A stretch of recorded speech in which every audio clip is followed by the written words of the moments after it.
Hello friends, Louis vibes YouTube ചാനലിലേക്ക് സ്വാഗതം. കൊച്ചി കണ്ടവൻ അച്ചി വേണ്ട, കൊല്ലം കണ്ടവൻ ഇല്ലം വേണ്ട. കേട്ടിട്ടില്ലേ? കൊച്ചിയെക്കുറിച്ച് അല്പം കാര്യം.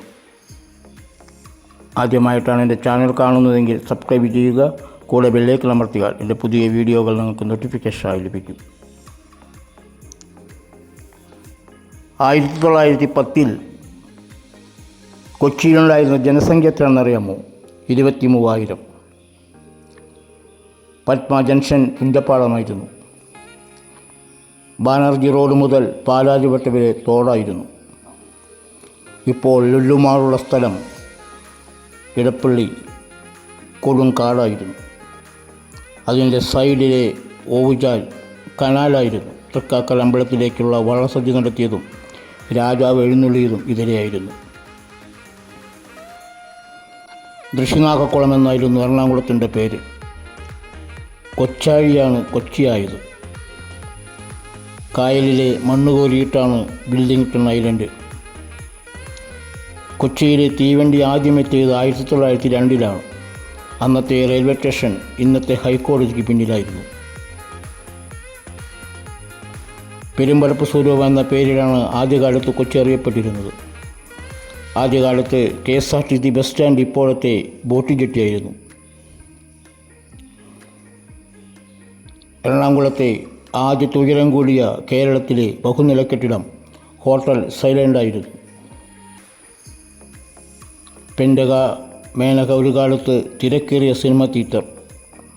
സിനിമ തുടങ്ങുന്നതിന് മുമ്പ് കോളാമ്പിപ്പാട്ടുകളായിരുന്നു. നീലക്കൊയിൽ, ഒരാൾ കൂടി കള്ളനായി എന്നീ സിനിമകൾ ഇവിടെയാണ് റിലീസ് ചെയ്തത്. ഇന്നത്തെ വൈറ്റ്ല ജംഗ്ഷൻ 1972 പോലും ആരോരും അറിയാത്ത കൊച്ചു ഗ്രാമമായിരുന്നു. പൂണിത്തറ വില്ലേജ് ഓഫീസായിരുന്നു ഈ കവലയിൽ. കടവന്ത്രയിൽ റോഡിന് ഇരുവശവും പൊക്കാളി കൃഷിയാണ് നടത്തിയിരുന്നത്.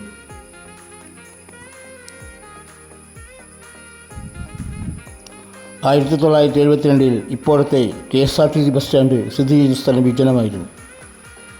MG റോഡ് സ്ഥാപിച്ചത് സഹോദരൻ അയ്യപ്പൻ പൊതുമരാമത്ത് മന്ത്രിയായിരുന്നപ്പോഴാണ്. അത്രയും വലിയ റോഡ് പണിതപ്പോൾ അയ്യപ്പൻ്റെ പേരിൽ ആരോപണമുയർന്നു. അയ്യപ്പൻ്റെ മറുപടി എന്നും കൊച്ചി കൊച്ചായിരിക്കുകയില്ല. MG റോഡ് മൊത്തം നിലമായിരുന്നു. രവിപുരത്തെ മേരി എസ്റ്റേറ്റ് 1952 വിറ്റത് വെറും 500 രൂപയ്ക്ക്.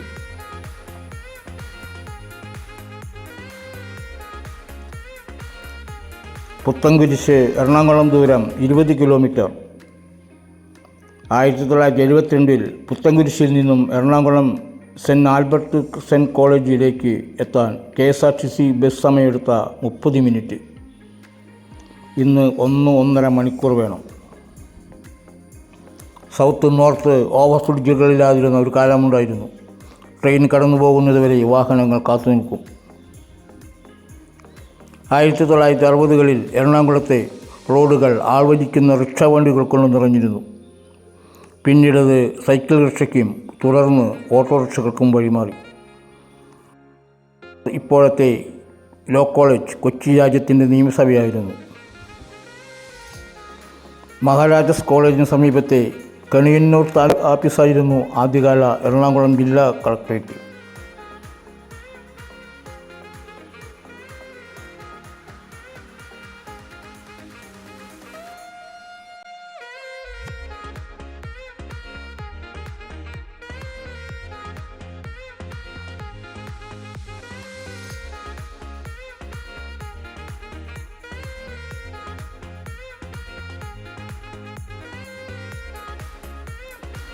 ക്രിസ്തുവിന് മുമ്പ് കൊച്ചി തുറമുഖം ഇല്ലായിരുന്നെന്നും അത് പിന്നീട് കടലിൽ നിന്ന് ഉയർന്നു വന്നതാണെന്നും തെളിവുകളുണ്ട്.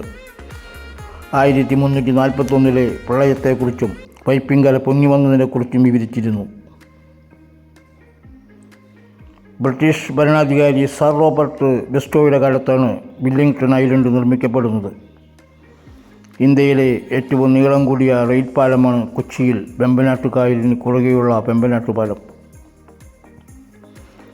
1840-1856 കാലം ഭരിച്ച ദിവാനായിരുന്ന ശങ്കരവാര്യർ എലിമെൻ്ററി ഇംഗ്ലീഷ് സ്കൂൾ സ്ഥാപിച്ചു. ഇപ്പോഴത്തെ മഹാരാജാസ് കോളേജ്.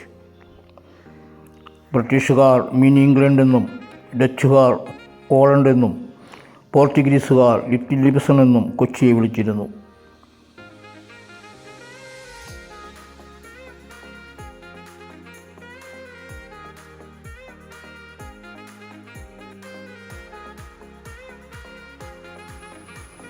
വീഡിയോ ഇഷ്ടമായാൽ ലൈക്ക് ചെയ്യുക, ഷെയർ ചെയ്യുക, കമൻറ്റ് ചെയ്യുക.